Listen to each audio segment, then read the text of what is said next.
සුබ දවසක් සියලු දෙනාටම. මම ඊට කලින් වීඩියෝ එකක් ගෙනාවා Honda GP1 වගේ වාහන වල, ඒ කියන්නේ පැඩල් shift එක තියෙන මොඩල් වල කොහොමද හරියට පැඩල් shift මොඩ් එක යූස් කරන්න කියලා. මම අද ඔය කට්ටියට කියන්න යන්නේ මේ පැඩල් shift තියෙන මොඩල් වල විතර ඔයාලට පේනවා ඇති මේ ගියර් පොසිෂන් එකේ සාමාන්‍ය ගියර් මොඩල් වල වගේ මේ P එකයි, ඒ කියන්නේ පාකින් එකයි, රිවර්ස් එකයි, නියුට්‍රල් එකයි, D කියන පොසිෂන් එකයි, S කියන පොසිෂන් එක විතරයි තියෙන්නේ. සාමාන්‍ය ඒවා තියෙනවා මේ L කියලා තව ගියර් පොසිෂන් එකක්. ඒක මේ පැඩල් shift වල පෙලක් කට්ටිය සමහර අය මේ හරියට කොහොමද ඒ කියන්නේ L පොසිෂන් එකට දාගන්නේ කියලා දන්නේ නැහැ. මම අද ඒ කට්ටියට කියන්නේ මේක කොහොමද හරියටම යූස් කරන්න කියලා. මේ ඒක කරනවා නම් කරන්න තියෙන්නේ අර පැඩල් shift මොඩල් වල අර මම කලින් වීඩියෝ එක කරා වගේ මේක පළවෙනියටම S පොසිෂන් එකට දාගන්න තියෙන්නේ මේ ගියර් එක.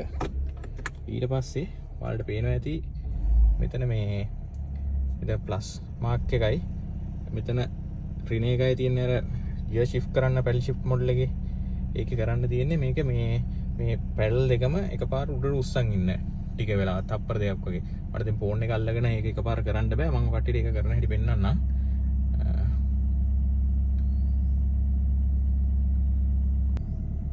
ඔයාලා දැන් පේනවා ඇති ඒ දෙක අර එකපාර උඩට උස්සන් ගියාම මෙතන මේ L කියන පොසිෂන් එකට වැටෙනවා. සාමාන්‍යයෙන් අර කන්දක් එහෙම යනකොට අපි අර ටිකක් ලෝ ගියර් එකකින් යන්නේ. මැනුවල් වාහනයක ඒ වගේ දැන් මේ GP1 වලත් ඔය කන්දක් එහෙම නගිනකොට එහෙම නැත්නම් කන්දක් ඒ කියන්නේ පහළට යනකොට සාමාන්‍යයෙන් අර ලෝ ගියර් එකකින් යන්නේ කියන්නේ ඒ වගේ තමයි මේකේ. මේ පැඩල් එකේ මෙන්න මේ කියන්නේ මේ ධන එකයි ඍණ එකයි එකපාර තප්පර දෙකක් විතර උඩ උස්සන් හිටියාම මේක L පොසිෂන් එක වෙනවා. එතකොට මේක අර මේ සාමාන්‍ය අර මේ මෙතනින් අර ලිවර් එක L එකට දැම්මා වගේ L ගියර් එකේ තමයි තියෙන්නේ. මේ ගියර් shift වෙන්නේ නැහැ. ලෝ ගියර් එක යන්න තියෙන්නේ. හරි, මම හිතනවා කට්ටියට ඒක වැදගත් වෙන්නේ නැති කියලා මේ ටිප්ස් එක. ඉස්සරහට මේ වගේ වීඩියෝ බලන්න මගේ YouTube channel එක subscribe කරලා තියන්න කියලා මම කට්ටියගෙන් ඉල්ලා සිටිනවා. බොහොම ස්තුතියි.